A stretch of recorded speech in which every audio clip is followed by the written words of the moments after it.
Not a very good one. Members, it's 7:30 if we can make a start. Are you happy to take the fire evacuation notice as read? Agreed. We have received apologies in the office from councillors Mrs Butcher and Councillor Merrick. So in terms of process, I will need someone to move a motion nominating someone to chair the meeting and a seconder, and we'll need to vote on that. Councillor Mrs Shaw. I propose Mike Wilkes-Gill for this meeting. I'm going to be chair. Anyone second that? Second that. Could we have a show of hands, Sorry, please? Didn't hear that. Do you nominate him? Mike, please. Mike Wilkes-Gill, Councillor Mike. Only for this meeting. Only for this meeting. Okay. So could we please have a show of hands for that? Okay, thank you. If I could hand over to you, please, Councillor Lucas-Gill. Right. As Sonia has said, the Vice Chairman can't make it either. So we need a proposal as to who will be Vice Chair for this meeting only. Councillor Shaw. I recommend... Dave. Councillor Dave Sperry for this meeting only as Vice. Seconder. Bill Shaw. Members in favour? Right. Chair. He's had enough. Somebody said. Yes, I'll say. Right. He hasn't drunk his water, so you did drink that, didn't you? Smack. Oh. Right, members, item 2, substitute members.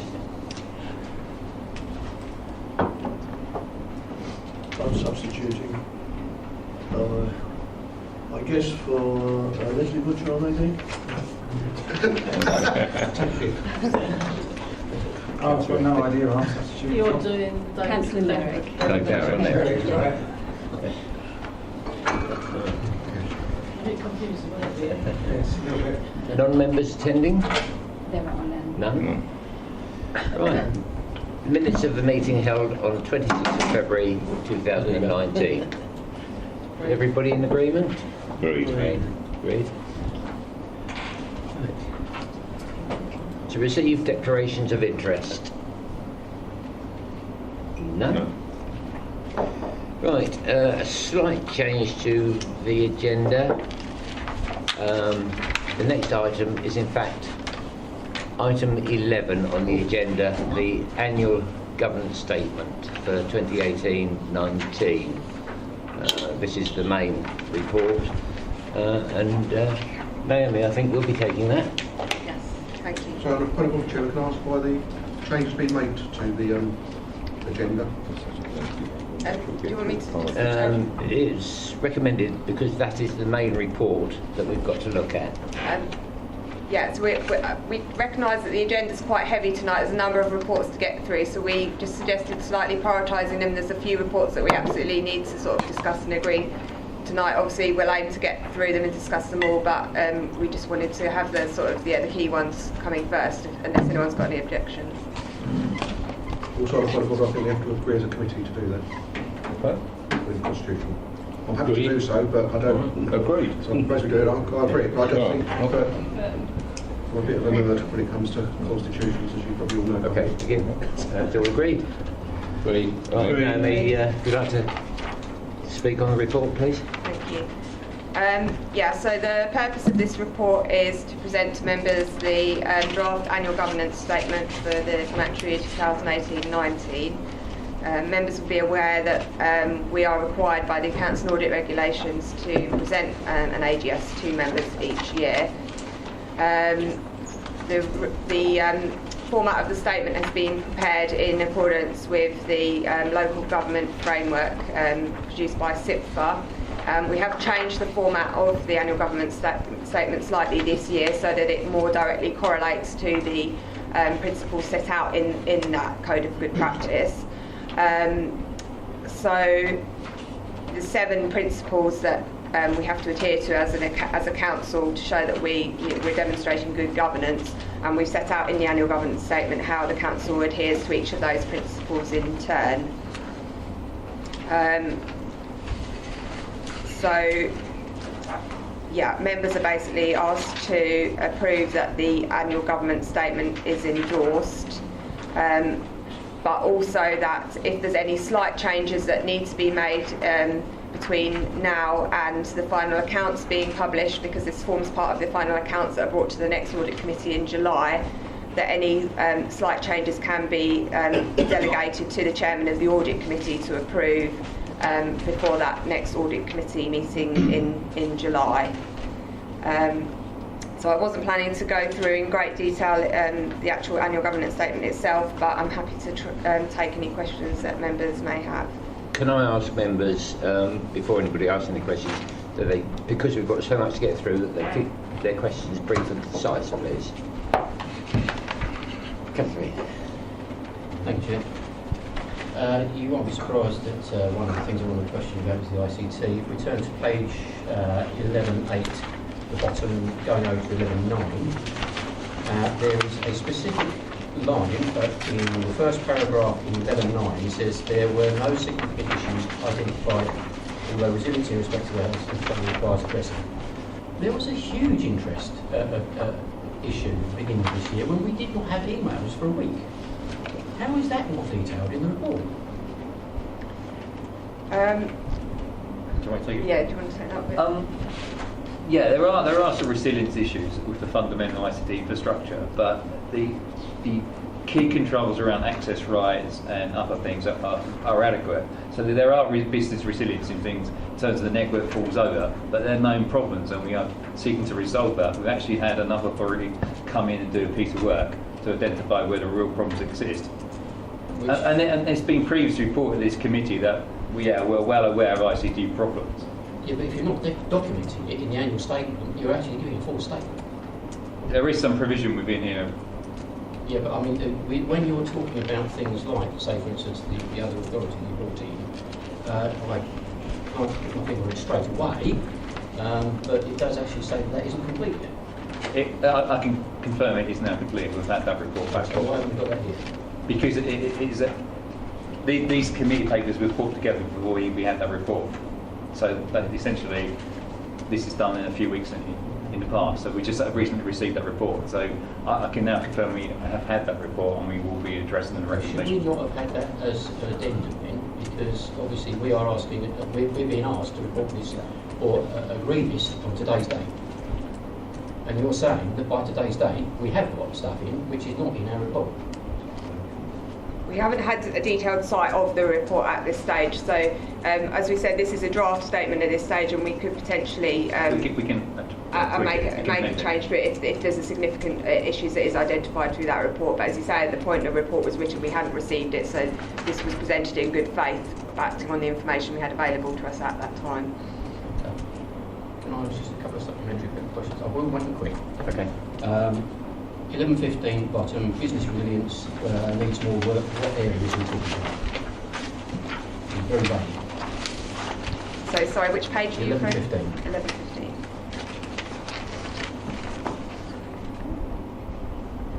11.15. Last sentence of the bottom here. What are we talking about? So I think there's a couple of aspects that were identified in the previous year's annual governance statement. So in terms of doing further work on our business continuity and resilience plans, and also again around IT. So we recognise that that's a work in progress and things aren't perfect at the moment. So it's just recognising that there is still further ongoing work. So we're trying to present a fair and balanced view in the report. So we accept that there are assurances in place to manage risk and performance for internal control, but there is still ongoing work in relation to business resilience that's ongoing as well. Could we possibly ask for those items to be a little bit clearer, because it's a very woolly paragraph, if I might say. Yeah, so I would just refer, I think, to slightly further on in the report as well on page, I'm trying to just find it now. Yeah, 11.24, where we do specifically, the top two items in terms of governance areas to be developed in 18 in 1920. So business continuity resilience for ICT and business continuity resilience in terms of service area business continuity plans. So there's 2 specific actions where we've identified specific things to be done during the next financial year. Okay. Where are we on 1119? Where are we on the costs of the ICT project? There are no figures in any of these reports. Sorry, I didn't hear that. Where are we on the cost on the ICT project? There's no Thank you. figures. I didn't hear. No figures in the project. Yeah, so this report is around the control measures in place in terms of assurance, governance arrangements and assurances. So it's not specifically around the finance, but as part of those governance arrangements, we do routinely report updates on the IT project to it is executive, isn't it? Or I can't remember which one it is. It's either executive or investment board. There's a specific project sort of update and risk register that's taken to those meetings, and I believe there's another one due within the next month or so. But the last one that was reported basically showed that the ICT migration project is on track budgetary wise, and I'm not expecting that position to change in the next report either. 2 more very quick ones. Can we go on to Councillor Hoy first, please? Asking more questions anyway. Carry on. I just want to go back to ICT. I need to take up questions which I've got on items 6, 7 and 8 as well. So you're getting one question, one lot on the lot of the sections. But it does go back to this ICT issue, and I may as well raise it all now, because obviously it's something that I've seen before. It's something that the executive mentioned. It's something which is mentioned in item 6, 7 and 7. I may have exaggerated 8, I can't remember. But I'm not aware of the detail of this, and I don't think any of us are. You can either answer the question now, or you can answer it in the other parts of the agenda, I don't mind. But there was obviously a problem getting this report. Was the problem because we didn't give them the right information? Was it a problem because they didn't want to do the report? I mean, the first question is, what was the problem in getting hold of this report? It's mentioned in lots of places that there's a problem. It's mentioned in the executive that there's a problem. So I believe it was due to the resourcing arrangements at the council we commissioned the report from. There was basically quite a change of personnel, and there wasn't quite the handover we would have anticipated or hoped for. So essentially that was the hold up in them issuing the report to us, in that some key personnel that were carrying out the review had actually left the organisation. Was there any delay in the report from Southend Council on the system? Yes, that's the report we're referring to, yeah. So that was delayed, and we have now had something. I believe it's not in as much detail as perhaps we would have hoped, but again, I think that's linked to the personnel issues at that organisation, but it was something that was outside of our control.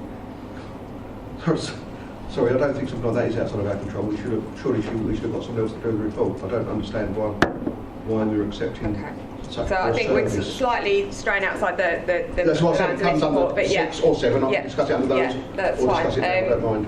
But we were actively chasing the report from Southend, and we were led to believe we were still going to receive it. I think after the amount of time had passed, we realised that the key personnel had then left the organisation, so we're now looking at alternative options to recommission that report in the level of detail we require. So we're going to my mind, that makes it sound like the report doesn't meet the requirements that we wanted. We've said that already. Yeah. So therefore I'm not sure that we're accepting that. I could accept that's a report which does what we wanted it to do. I don't see how we can accept I think we're in agreement. I think much assurance from it is what I'm trying to say. Yes, I think we've tried to reflect that in the papers. So on the basis that, and I've lost my page numbers because I keep flicking around, on the basis that 11.8 mentions it, and you refer to the possibility, are we saying that the report you have, although not detailed, generally confirms the first paragraph of page 11.9 or not? That's what I want to know. So once you've read it, could it change the paragraph? Can I just scroll to page 11.9 to check what you're referring to? Sorry, because I haven't got printed copies. And the last one on 11.8, I suppose, as well. Sorry. Jim's got nothing, sorry. Mr. Chairman, I spoke to the Assistant Director for Transformation this morning to try and find out what's going on. Apparently the report that we got identified the issues that we were pretty much aware of, but without any recommendations. That's really why we not going to get any lot of benefit out of it. It's acknowledged that our server room switches were not effective, but didn't come up with any recommendations or methodologies to improve it. And the plan will be for the Assistant Director to seek incremental responses gets people in to look at things, but just bit by bit prioritise. We know we've got an issue with the switches, we're going to get someone to look at the switches and make priorities and recommendations on that. So there possibly won't be an overall report, which we try to get from Southend, but it'll be a sort of a bite and hold approach to sort of deal with the issues as we prioritise. Okay.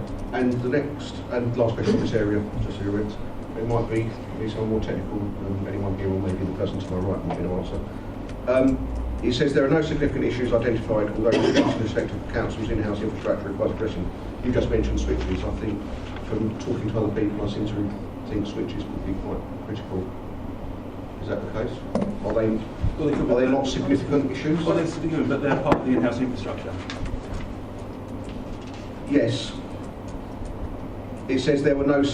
Are they part of the in-house infrastructure or not? Yes. But it says there were no significant issues identified in respect of council's in-house infrastructure in this report. So I'll leave it there. I think you said that this could have changes. I think the changes should be included in there to say that they are significant and they were identified in the report there. Yeah. I think that sentence is referring to the self-assessment. So the work carried out, consider self-assessment carried out for the LGA and progress made in implementing recommendations following a penetration test by the external contractor at the start of the 18-19 financial year. So that didn't identify any significant issues. We know, as you say, that those there were some failures in the server room which caused the issues earlier on in the year, which is why we then sought to commission this external report to provide some additional assurances that couldn't happen again. So that's, as Jim referred to, as the report which we haven't had significant we haven't had the assurances we would have hoped from that report. But I don't think we can say that we until we've seen the detail of that we would necessarily need to amend the AGS to reflect that. But if there is significant new issues that are identified through that report, we would obviously... Sorry, Chairman, I'm talking to the report and it says there were no significant issues identified. I'm saying there were significant issues identified. These are significant, if not critical. That's it. I don't know if I think we're talking about two separate pieces of work. Can I reply to that, please? Yeah. Yeah, thank you. I think the situation was, and I agree, it can be read incorrectly. It says there were no significant issues identified. There should have been a comma there, because it goes, although resilience in respect to the council's in-house infrastructure requires addressing. I believe it's a case of punctuation which is causing a problem. I think you're right, yeah. It's definitely punctuation that's causing a problem, because I do know for a fact that we did have a problem with the switches. We didn't have a replacement. We had to go to Southend, who fortunately had a replacement switch which they very kindly put in place to get us over the problem. So we still, in my opinion, and I guess in the majority of us' opinion, there may still be an issue, because we're still using what would, I guess, be antiquated equipment. And of course we will be looking to go forward on that, but I believe this would come down, within Daniel's remit at this moment. Yeah.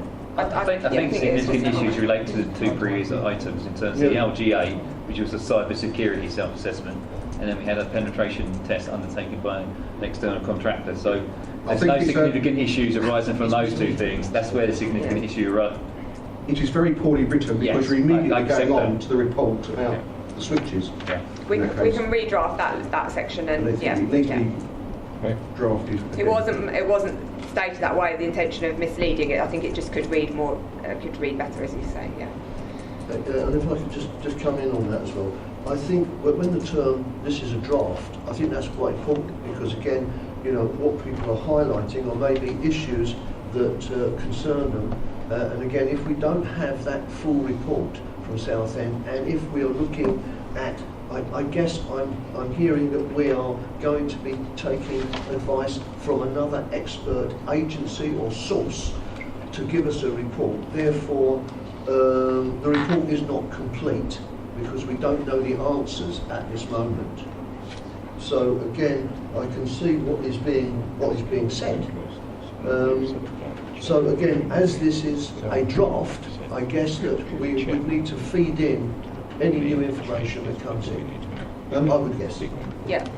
So we've got a little bit of time before we have to formally sign this off as part of the account. So as I say, this was written up based on the information we had at the time. If we've now got extra information we can add that which will change the complexion of the report, we can add that in. So yes, that's correct. So just one follow-up to that, and that'll be the last one of it, in the council room.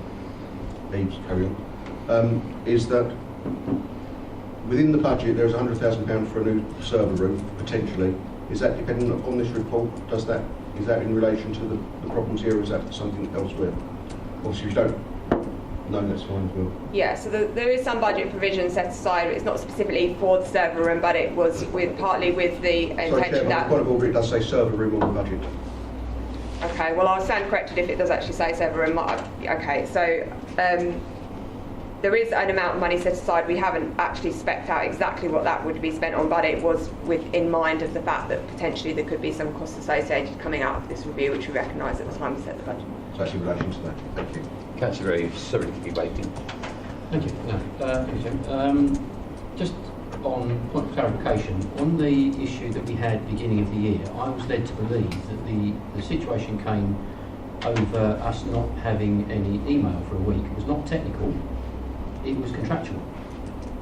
There was a problem between the data servers that we actually use, and I understand that there was some contractual issue, and that was the reason why it wasn't technical. So I don't think... Was that right? So again, I think we're slightly straying outside the boundaries of this committee in terms of what we're being asked to agree in terms of the annual governance statement. So we are not seeking to address all of the IT issues as part of this report. We're looking at the controls and assurances that are in place to maintain the IT infrastructure across the organisation. So obviously we haven't got the relevant Assistant Director for ICT here at the moment to answer the detailed questions, and I'm not going to answer detailed questions on what caused the issues at that time because I'm not really placed to answer them. That's for sure. Can I suggest perhaps these questions can't be answered in this committee, but they should be brought forward to the review committee so we get a better understanding. I don't think this is the actual platform for these questions. I think it's got to go to review. There has already been a report to review committee on the IT outage, hasn't there? I believe it's coming forward again. I think it is on the agenda. July, it's coming forward. So perhaps these questions could be notated and perhaps asked then. One more question on something completely different. Which we'd like to know. 1123, agency staff. It was highlighted to us that we were using too much in the way of agency staff before. 1123 seems to suggest that we still use agency staff, but we just use a wider range of agencies. Is that right? So it's correct that we haven't banned the use of agency workers completely. There was a particular issue that was identified and has been discussed in detail Audit Committee previously, which was about breaching potential limits in terms of spend with an individual supplier and making sure we weren't breaching it in future in terms of EU rules. But there isn't an outright ban on using agency staff across the organisation, but we have to make sure we've done it in the correct way and followed the correct procedures. Sorry, that wasn't my question. My question was, are we still using the same level, do you think, of agency staff?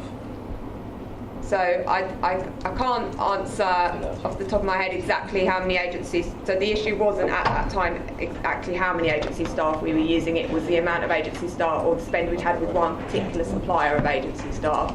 So I haven't got to hand the sort of levels of agency staff we're employing now versus what we were employing then. But I can say that we're not breaching the EU limit with that particular supplier. I can request that. Yeah, I can. Councillor Ward. Yes, thank you very much indeed, Chairman. I believe I had the same problem with planning, where we were using one agency and we exceeded the limit on it, and we had to cease using it, and we didn't have any other agencies we could go to at that moment in time. So I think that is something that we do have limits on the amount we can spend with each agency, if I'm not mistaken. Well, it's not quite as simple as having limits with each agency. It's just having a mind of the EU procurement regulations, which means that if you're going to spend over a certain amount with any one supplier, you have to make sure you've gone through the correct rules. So it depends on the level of spend, but it may be seeking 3 quotes. But if you're going up to high levels of spend, you may have to do that through a formal EU procedure or through a framework agreement. So that's looking at framework agreements is something that the Council's pursuing to make sure that we've got options available to us to procure agency staff into the future. Councillor Sparing. Going back to the whole wording issue, and it raises a couple of issues. I understand what Councillor Shaw is saying, but I'm not quite sure that we should be mixing up a report that's already going into review with what we're talking about here. I think we should perhaps keep the two reports separate, and can we be assured that if the wording that we've talked about being adjusted, if there's anything further that the chairman may, if they feel that it makes a substantial change, reconvene this committee. If it's just small stuff, as we've said, and it's wording and one thing another, but that we will have your assurance and the chairman's assurance that if we feel that there are substantial changes, then we will need to call an emergency meeting. Obviously, if it's just as we anticipate it would be small beer, then fine. But if it makes fundamental changes to what we've potentially agreed here, then we will be made aware of it. Yeah, so I think obviously I'd have to refer to Government Crowd Services in terms of procedures, but if ultimately there was a need for emergency meeting, obviously I think that falls within the advantages of the committee to agree that they would want that. As I said, the early indication, although we haven't seen the detailed report, isn't that there was anything that would fundamentally change our opinion as part of the AGS. So I agree there's probably some technical wording changes that need to be made, and potentially we could maybe circulate those to all members of the committee to check that everyone's happy with those. But I can't anticipate there will be such fundamental change that would require the reconvening of the committee. But obviously that's within your remit if you felt it was appropriate. Okay. So you're proposing anything? Well, there's nothing to propose. We've got the... Go on. Sorry. Well, just actually, it's a general thing about all the reports within this particular agenda. One of the things that I always like to see is that if somebody from outside our organisation, a member of the public, were to read them, they should understand them. And there's an awful lot of jargon, an awful lot of initials in here that aren't actually explained. And I'd like to see, in the future, please, that all reports are actually, and many of them are, but a lot of them aren't, are actually, if you like, preceded by, what the actual initials mean, so that people can actually understand, what each of those initials mean. So, that's just my proposal, but I think it's about clarity, which is something we must have, certainly with our members of the public. I can't tell you how many people would actually read through this report, but I still think it's something we should try to achieve. No, I think that's a fair point. Yeah. Okay. Councillor Mr. Shaw, did you want to speak? No, Sorry, I thought you had your hand up. I'm trying to No further points. The recommendation is, it is proposed that the committee resolves item 1 that the got one. Councillor Efty. Has to be signed off. It's still got Terry on there as leader of the council. Does it? Yeah. Yes. Yeah. That's. Sure we can resolve that. Yeah. We've noted. These are the recommendations, but with the recommendations that we think. Right. Sorry. Recommendation number 1. This proposed committee resolves that the annual governance statement for 2018-19 be endorsed and referred to the managing director and leader of the council for signature. That, of course, is subject to the comments that we have made in this committee.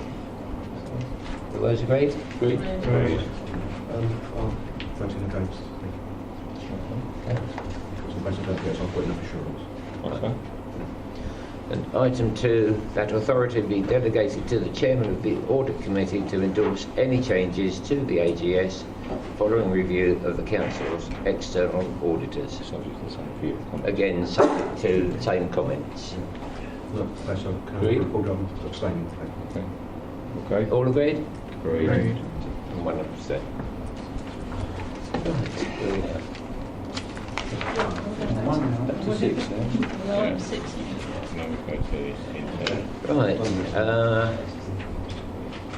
So item 6 is now become number 7, which is external auditor report updates. That's down to you, Jim. Thank you, Chairman. Oh, yeah. This report is to provide members with an update relating to the recommendations made by EY in their annual report for 2017-18. This is a cumulative report, and those where fresh updates have been made since February meeting of this committee start on page 6.6.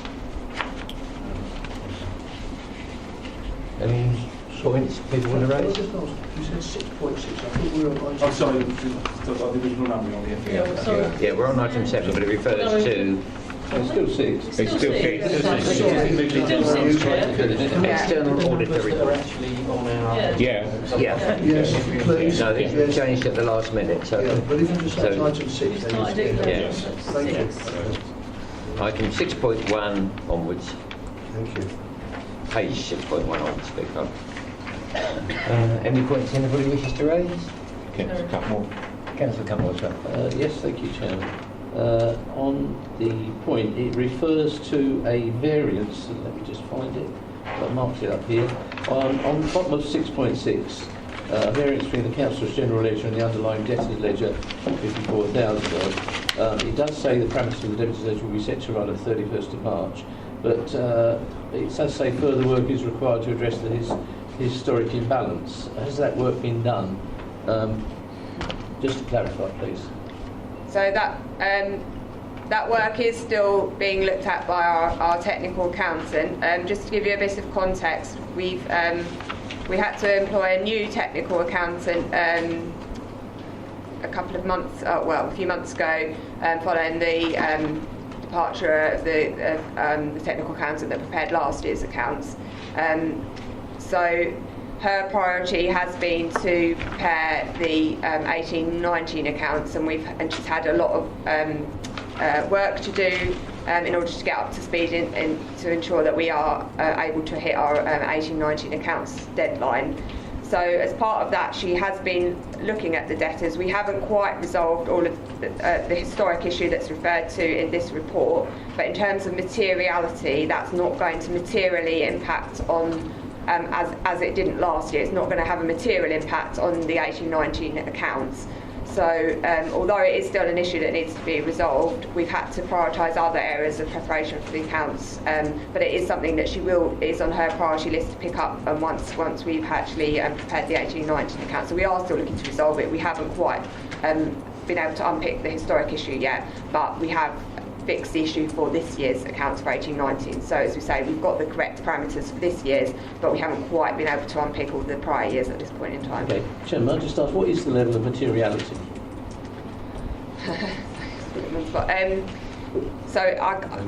For this year's accounts, I'm trying to think, because they have changed it slightly, but it's in the sort of hundreds of thousands of pounds level. So I'll get the exact figure, Yes, but I can't please. remember off the top of my head. Yeah. Continue. Chairman, just one more question. On the same page, where it refers to VAT arrangements with sanctuary housing, again, there was you're making further inquiries with sanctuary. Has that now been resolved?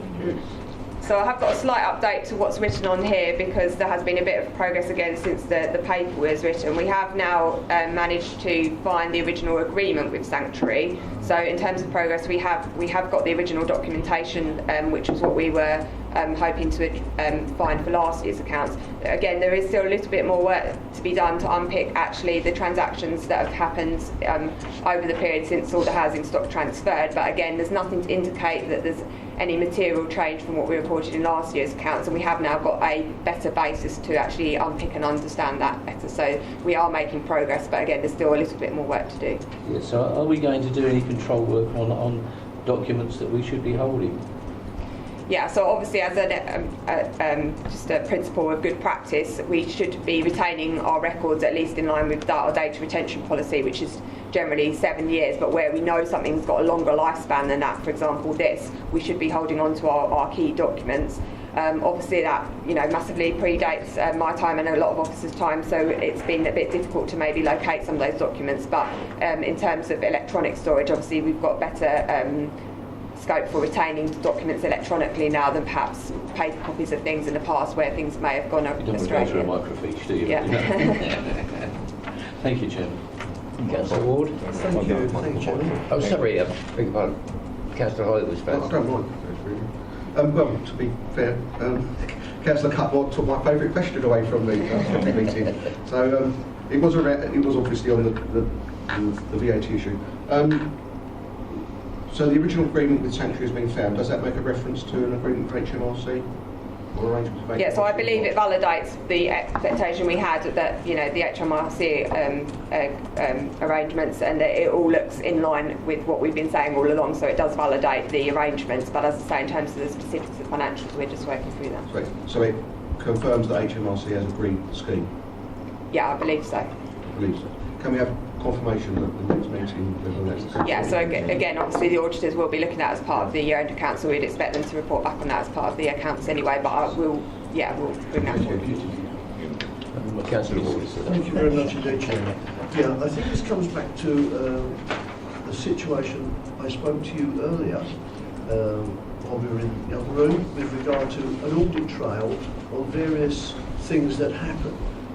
Because obviously, if these documents couldn't be found, and now subsequently have, is there a procedure and an audit trail for these various things that are going on, these monetary requirements? Is there an audit trail and a process? I'd just like to know, is there? Yeah, so as I say, we've got policies and procedures in place around document retention, and we are required to keep all our key documents and data for a certain amount of time.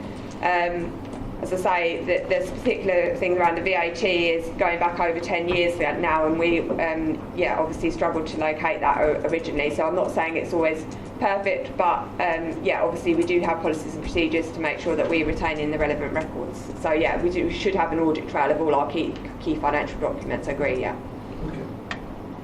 Okay. Just come back, just with one query. Just for the record, I was on the Rochford Housing Association for about 2 or 3 years, and during my time on it, there was some things which happened, and obviously by the time we lose corporate memory about what happened, I think all the people there are probably left now. Within regard to the arrangement with Sanctuary for the VAT, that was done at a time when the stock was in Rochford Housing Association. That was transferred out of Rochford Housing Association into a subsidiary of Sanctuary some years ago. So would the document still have validity on that basis if any of these transactions would be post that transfer? That might be something to look at. I'm not expecting an answer now. Yeah. So as you say, my understanding is the housing stock transfer to Rochford Housing Association would then subsequently become Sanctuary, but I believe the arrangements wouldn't have That's right. changed. As long as I'm happy it's in a different, definitely in a different body than what it started with. So, Chairman, can I clarify that? I mean, the organisation with Rochford sat underneath the local one, which I can't honestly remember the name of, that we had locally, which was different from, but that sat under Sanctuary. Yeah. So it's a sort of 3 levels sort of thing. Yeah. But it basically is with Sanctuary, ultimately, because they were the overall controller. So I don't think there's a problem with that, but I would appreciate the during my time on the clarity. board, that was our Yes. stock, which Albert dealt with. Any further questions? Recommendation, it is proposed committee resolves that the updates provided in the appended monitoring sheet in respect of the external auditor's recommendations be noted. Noted. Thank you.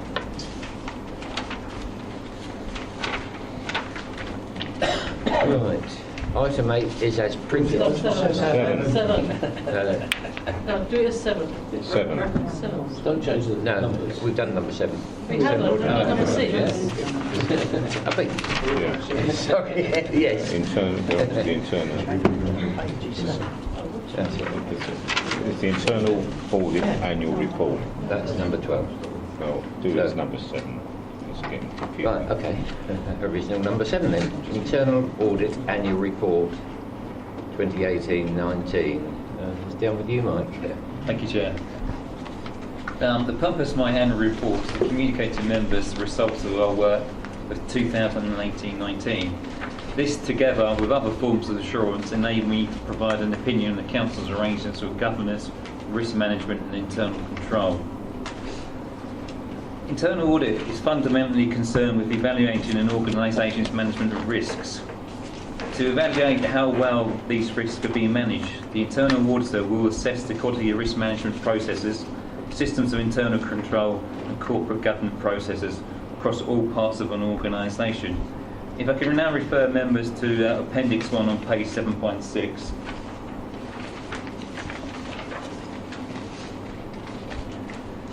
You will see from this appendix we've completed a large number of audit engagements across a wide spectrum of council activities. Again, we have experienced resourcing problems during the course of the year. For the first 6 months of the year, we only had one member of staff, which was Jim. We've now actually dealt with that resourcing problem and appointed a new member of staff. So for the last 6 months of the year, we were fully staffed. And you will see from the appendix that we've managed to complete a large chunk of work during 18-19. For each of the completed audit assignments, you will see we will provide an assurance rating, good, adequate or limited. You will note that only one audit review has received a limited assurance opinion during 2018-19, and this is balanced against a further 12 audit reviews that received an adequate or good rating. No significant concerns were highlighted in respect of other audits of the Council's key financial systems. These systems are fundamental to the robustness of the Council's overall controlled environment. We also carried out a further 4 light touch reviews. Although no assessment was provided, we made recommendations to address control issues. You will further note that Appendix 2, we are providing you with details of the audits we completed since the last committee back in February 2019. So my assessment, my opinion for 18-19 is that adequate assurance can be provided in respect to the Council's arrangements for risk management and internal control and governance, and that they generally accord with proper practice and are fundamentally sound. This opinion does not imply that internal audits reviewed all risks relating to the Council. We only have a finite number of resources. We can't look at everything in 1 year. Quite happy to take any questions. That's great. Thank you. We've got reference a number of places, 7.8 page 26. Project Management Office Report 16. There is no Report 16 that I can find anywhere. That's a short form report, and that forms Appendix 3. It's one of the light touch ones.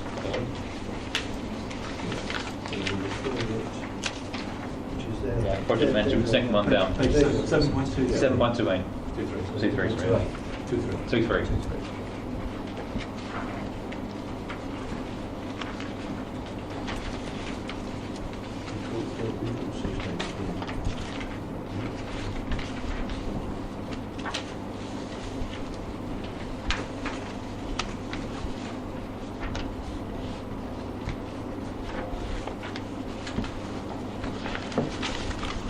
Is this just there as a foundation for future projects?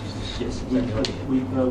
we had intended to do a full audit, but because of the relaunch of the project manager office, the strategic director asked us to firm, but we have done some initial scoping work, and we of the view that the underlying principle appears to be sound, but we'll do that, we'll find out more during this year and we'll plan. So in that case then, project management, what are you including? In what projects are we including? So it's not about specific projects per se, it's about the framework in which we manage projects and the process that projects are subject to and So it's all reported on. encompassing everything within the council? Yeah. Yeah, it's about how we manage projects as an entity, as a council. So should that not then be updated to be included? Because that would be historical as well, wouldn't it? So we should have a report, shouldn't we? But it's about the adequacy of the project management training which we've got in place currently. So they'll be auditing what the arrangements are for reporting and managing projects, and they'll report that back during this financial year. So 9, shouldn't they? Sorry, historically though, I'm sorry, I may be getting the wrong end of the stick completely here, but if we're talking about something that is encompassing all projects management within the scope of the council, then historically there must be something that comes into this. Because, I mean, you're looking at it's being detailed on page 7.8, it's not applicable. Not applicable, sorry, I just mean 7.8.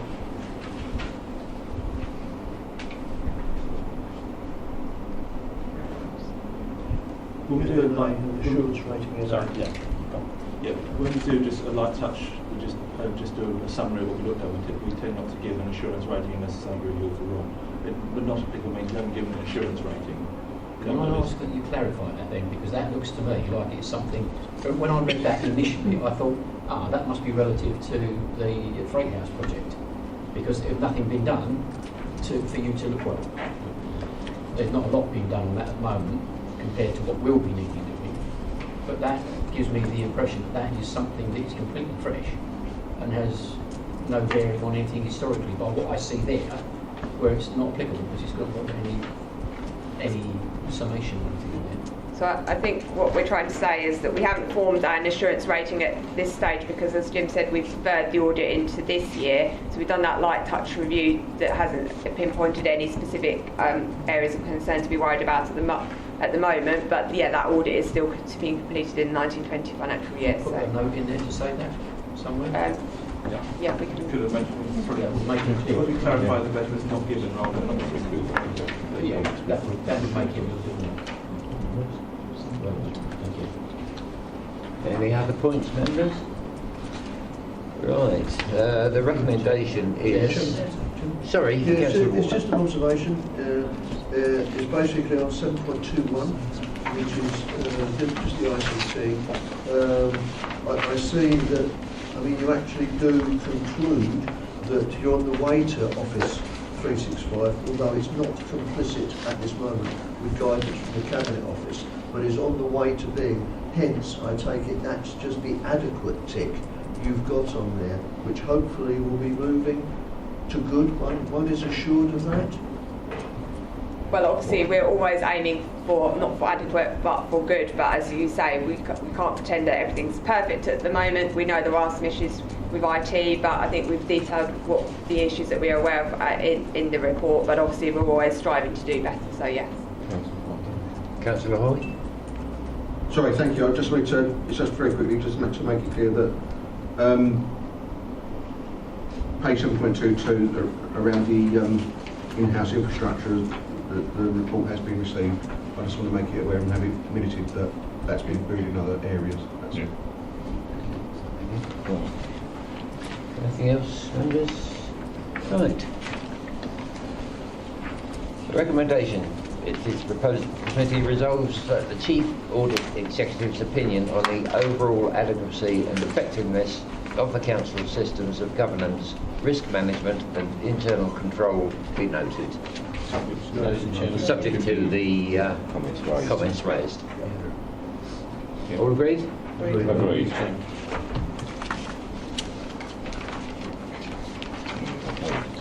Internal audit plan and charter, that's my opinion. Item 8, internal audit plan and charter for 2019-20. That's you again, Mike, I think. Thank you, Chair. The annual audit plan itself is essentially simply a list of audit engagements to be conducted during the coming year. Its purpose is derived from my need to provide an opinion on the Council's arrangements for risk management, internal control and governance. No actual formula exists or can be applied to determine the minimum level of coverage. Individual factors within each organisation will determine priorities. That said, the audit plan itself has been developed by taking account of the risks identified by the organisation in its risk register, using the internal auditor's own experience of the organisation and the public sector more generally, discussing all identified risks and other relevant factors with the organisation's management to to clarify the potential scope for internal audit. In terms of planned delivery, we have no resource issues this time around, and hopefully we'll complete the audit plan as set out for you. The internal audit charter is essentially a formal document that defines internal audit's purpose, authority, responsibility, and our position within the organisation. It effectively acts as a service-level agreement between you and myself. The charter sets out the nature of the services that internal audit will provide and how internal audit will help the organisation achieve its objectives. The charter itself needs to be reviewed periodically and approved by the committee, especially if any changes occur. I'm quite happy to take any questions. Yeah, can I ask, if I may, what are the penalties in regards to anything in regards to corporate risk 5 on 8.6, please?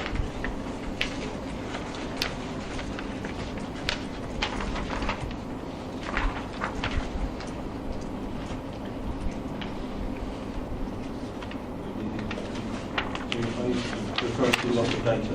I am. Yeah. Disclosed or misused, detriment or lost or whatever. Should there be any loss of data, then the monitoring officer or the data protection officer under the law will carry out an assessment and make a report to the Information Commission office, and they will look into it. They have the power to levy penalties, and they can be quite stringent.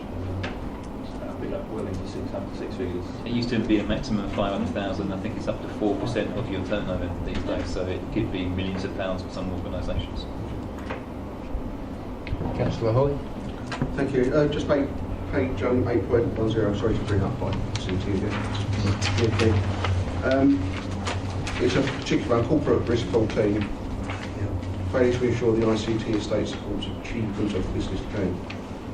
Internal audit would act as a critical friend. And it says, further to this, IA internal audit will seek available external assurances from relevant third parties about the council's IT infrastructure. Can you give an indication of what we're referring to then? What sort of third parties? Are these independent third parties or the third parties we're obtaining the IT infrastructure from? So I think we are making reference again to the fact that we're going to commission another external report. But it's also in relation to other things like penetration tests, where we engage a third party to do that piece of work for us. So that's fine. You mentioned that at a previous meeting, actually. Yeah. So that's referring to that more than the. Right. Okay. Thank you. Any further points, members? Right. The recommendation, it is proposed, committee resolves that the proposed audit plan and charter for 2019-20 be approved. All in agreement? Agreed. Thank you.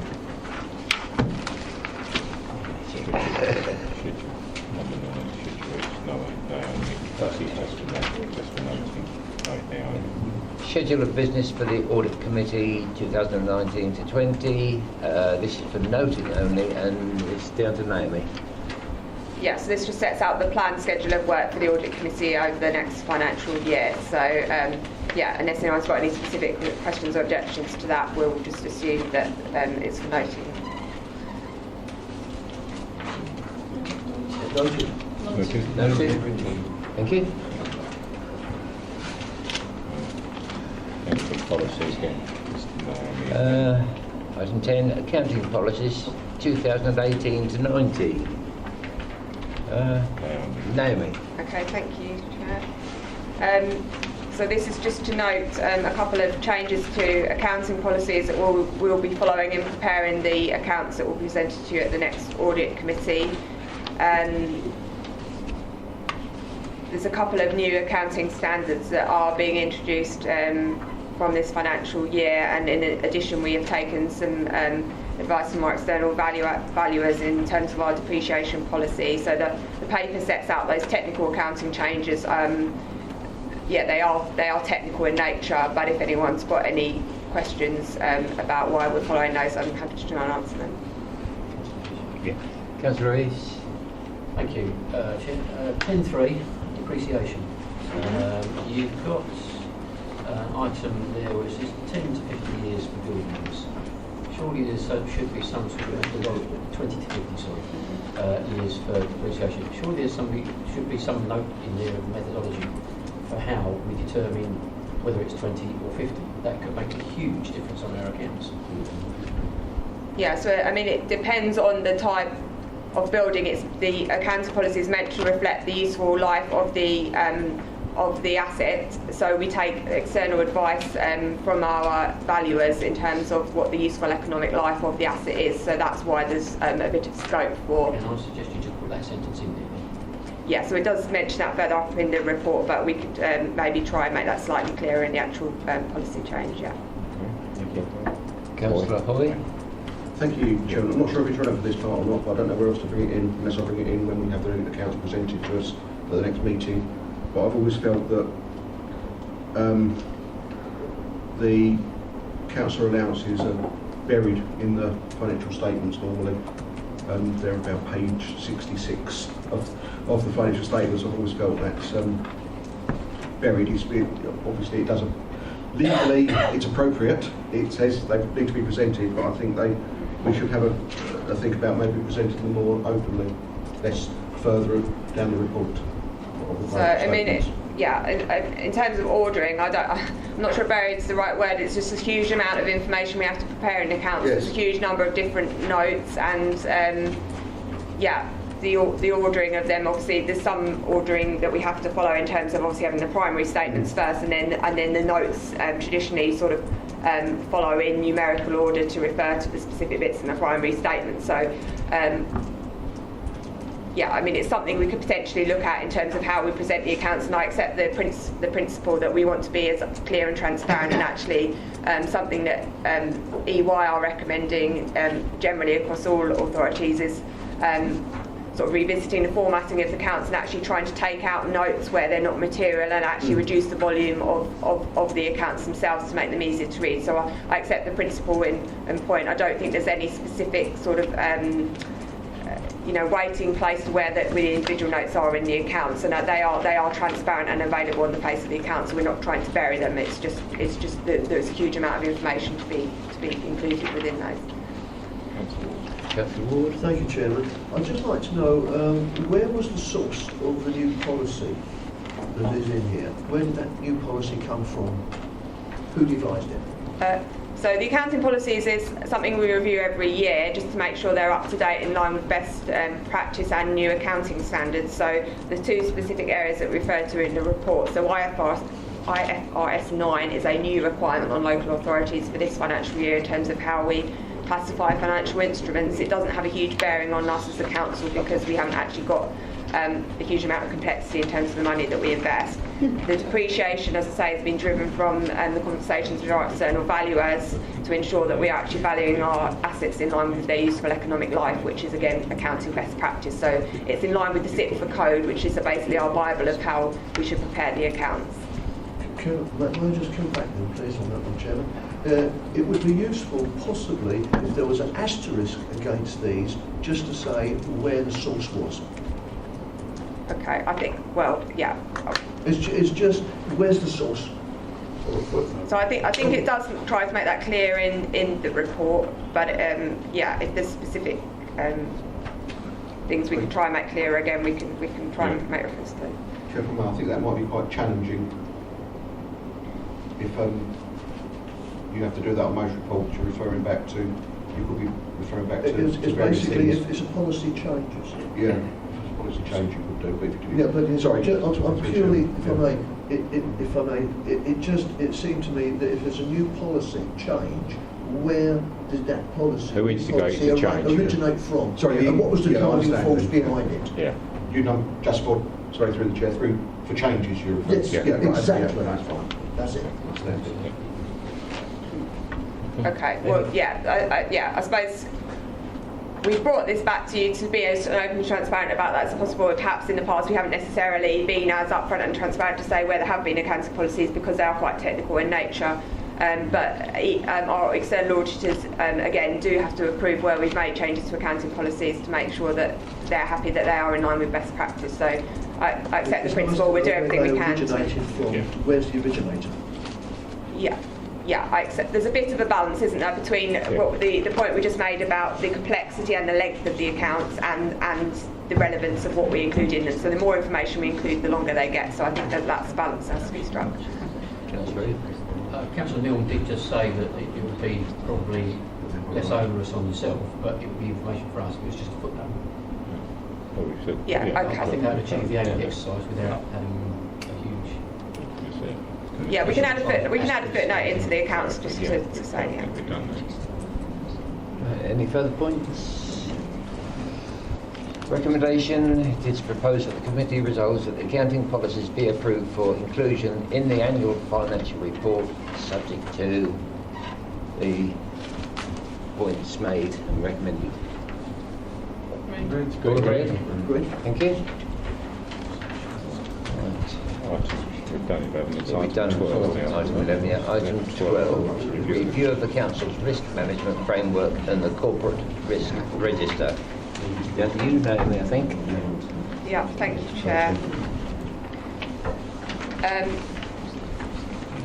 So this report is to present the update to the Council's risk management policy and framework for 1920 for members' consideration and approval. It also incorporates the latest version of the corporate risk register, which members will be aware is updated on a 6-monthly basis and brought back to this committee for your review. So you've previously been cited on the risk register in November 2018. So the risk management policy and framework is not fundamentally changed. We've added some new updates around the processes for contract risk registers, and the changes are highlighted within the report. I'd also draw your attention to the fact we've had a strategic risk management review by an external partner, which is one of the council's insurers, Zurich, and the details of that risk review and the recommendations and feedback are also incorporated into the report.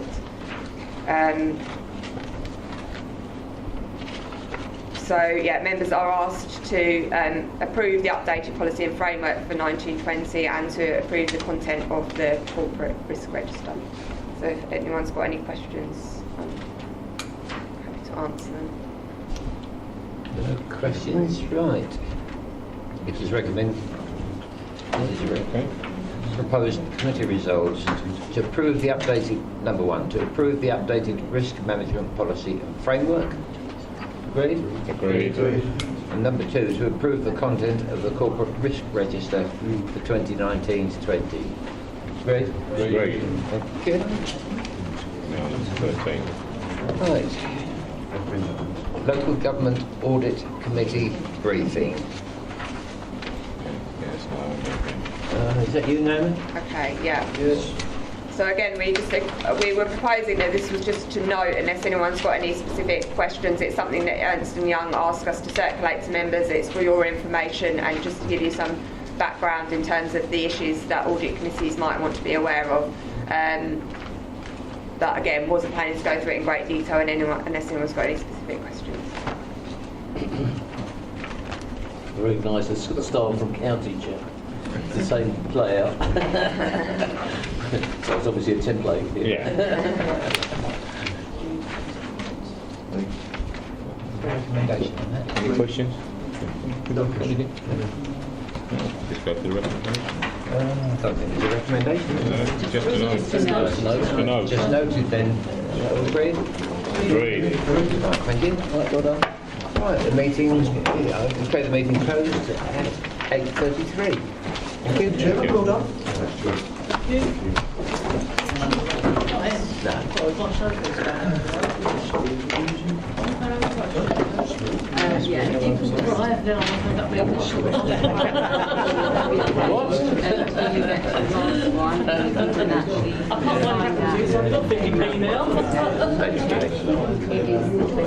Yeah, no, I meant Sorry, yes. initial bottom right hand corner.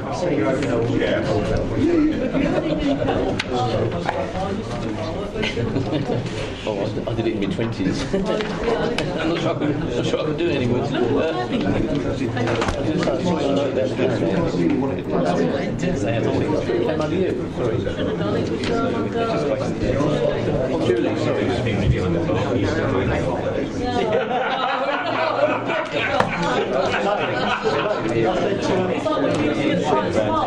Was it?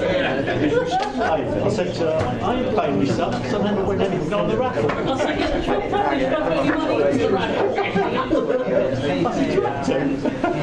Right, I want to see Mr. Watts. Mr. Ian, are you going to... I thought you said 23rd. 23rd is the Thursday, actually. Yeah. You see, but I've got 2 minutes.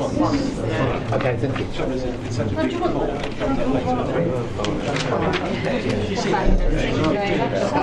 I'll give you a phone. That wasn't so bad at the end,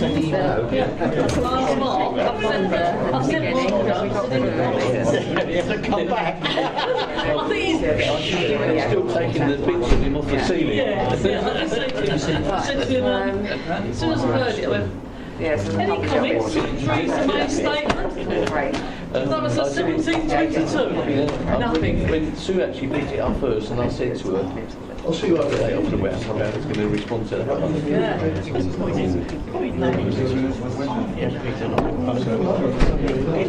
will be other songs. Well, then things, right? It's now put the box in for the 8 pages. It's only 8 pages. Literally 8 pages.